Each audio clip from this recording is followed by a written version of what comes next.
Sudha Murty ಎಂಬ ಹೆಸರಿನ ನಾನು ರಾಜ್ಯಸಭೆಯ ಸದಸ್ಯಳಾಗಿ ನಾಮನಿರ್ದೇಶನಗೊಂಡವಳಾಗಿ ಕಾನೂನಿನ ಮೂಲಕ ಸ್ಥಾಪಿತವಾದ ಭಾರತದ ಸಂವಿಧಾನದ ವಿಷಯದಲ್ಲಿ ನಿಜವಾದ ಶ್ರದ್ಧೆ ಮತ್ತು ನಿಷ್ಠೆಯನ್ನು ಹೊಂದಿರುತ್ತೇನೆಂದು ಭಾರತದ ಸಾರ್ವಭೌಮತ್ವವನ್ನು ಮತ್ತು ಅಖಂಡತೆಯನ್ನು ಎತ್ತಿ ಹಿಡಿಯುತ್ತೇನೆಂದು ಮತ್ತು ನಾನು ಈಗ ಕೈಗೊಳ್ಳಲಿರುವ ಕರ್ತವ್ಯವನ್ನು ಶ್ರದ್ಧಾಪೂರ್ವಕವಾಗಿ ನಿರ್ವಹಿಸುತ್ತೇನೆಂದು ದೇವರ ಹೆಸರಿನಲ್ಲಿ ಪ್ರಮಾಣ ಮಾಡುತ್ತೇನೆ.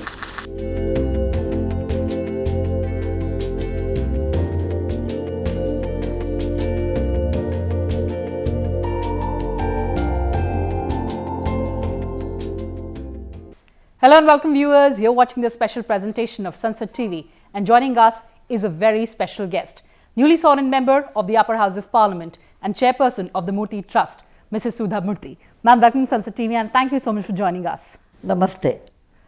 Ma'am, a prolific writer, professor, engineer, philanthropist. The list of adjectives can go on and on. But ma'am, how do you see your journey that started from Shigaon in Haveri in Karnataka and now has reached the upper house of Indian Parliament? It's something amazing, I feel. If someone would have told me, 10 years back, 20 years back, I would not have believed.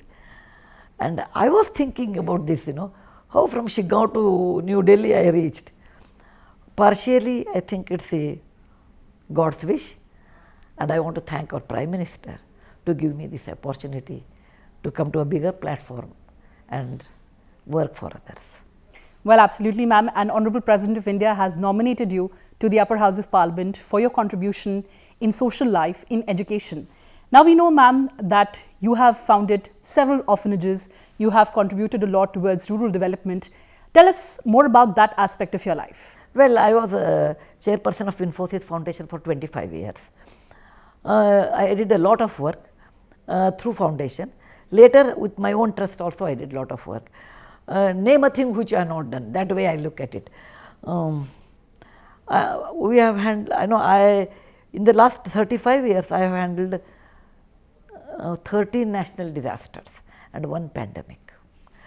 Built roads, rejuvenated wells, ponds, farmlands, farm ponds, archaeological survey, we did a lot of work.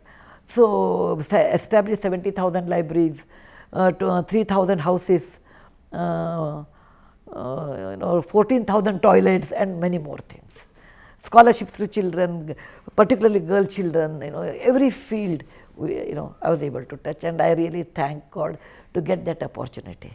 Well, absolutely stupendous, ma'am. Also the fact that you were the first female engineer to join Telco. It wouldn't be an exaggeration to say that you have truly smashed the glass ceiling.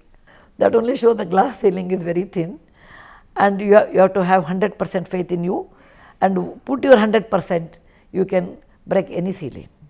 Well, that's true, ma'am. And talking about today's scenario, we're talking about not only women development, it's about women-led development. How do you see it in the present context? One should remember, any social change requires time.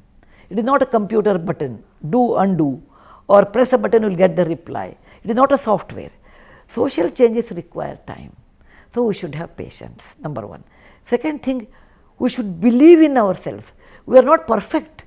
We have certain plus point or something minus point. I always look at my minus point and try to reduce it. So, I tell every woman, you have tremendous potential. Unleash your potential. Look at your negatives and go on improving that. Then competing with someone, oh, I should be better than that. No, compete yourself, I should be better than yesterday and I will improve. And a woman can do an extraordinary HR relation because she is the daughter, she is the mother, she is the mother-in-law, she is sister-in-law, she has so many relationships, and they are all difficult and intricate. You have to establish good relationship. She is very capable. She has a lot of pain-bearing capacity God has given to her. She is a great manager. So, I have great faith women can do anything in many areas if they put their 100%. And ma'am, taking a cue from what you said, unleashing the potential, now we also have Nari Shakti Vandan Adhiniyam for greater representation of women in Parliament and in politics and state assemblies. How do you look at that? Well, I want to go, I'm new to this whole system. I want to study. It's something related to the children, something related to the women and their issues. I want to go through that and study, and then I'll ask questions, and whatever I could do personally or through my trust or through my position, I would like to do that. Ma'am, one biggest issue which is very close to your heart that you would like to raise on the floor of Parliament? Maybe the education system and girl child, and that's what I'm thinking. What makes the girls to drop from the education system? That always worries me. Many children drop out at 10th. Many children do their degree but they don't take up a job. Maybe they don't have that kind of opportunity, or maybe they don't have that facility, safety. Those things I'm thinking, why girls drop out when it comes to take up a job? That is my main concern. And good education with a good communication language.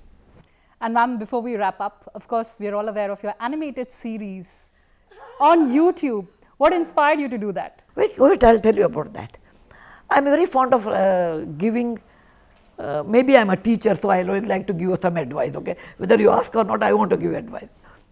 I wanted to tell my grandchildren who are away from me some good advice. But the best way, if you call them and tell me you have to tell truth, you should be honest, you should hard work, they will run away. They think it's a moral science class and they won't come. I said the best way to catch children's mind is through stories. And give the story. If you are a hard worker, what happens? You tell, you lie, what happens? All those things. I started writing stories for children. But my daughter-in-law, Aparna, she told me, Amma, please understand, today the digital media is very strong. People do read, but seeing digital media or all these cartoons or other form is very popular, and you cannot avoid it. You can restrict it. So why can't we convert these stories into a digital format? First I was hesitant. I said that is not my content, that's not my way of writing. But she said no, the content is important. So you give your content, we'll modify it, and then started Story Time of Sudha Amma. It has already has a subscription of 500,000, I suppose, And the stories are very, very popular. And I felt nice because it has good value system. Everybody can sit and see, and Dada, Dadi, Nana, Nani can tell through that.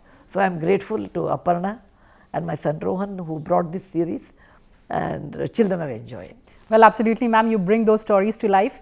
And finally, ma'am, your message to all the aspiring women entrepreneurs, women philanthropists, women politicians who look up to you. Number one, have patience. Don't think in a day you will achieve everything. You require tremendous patience.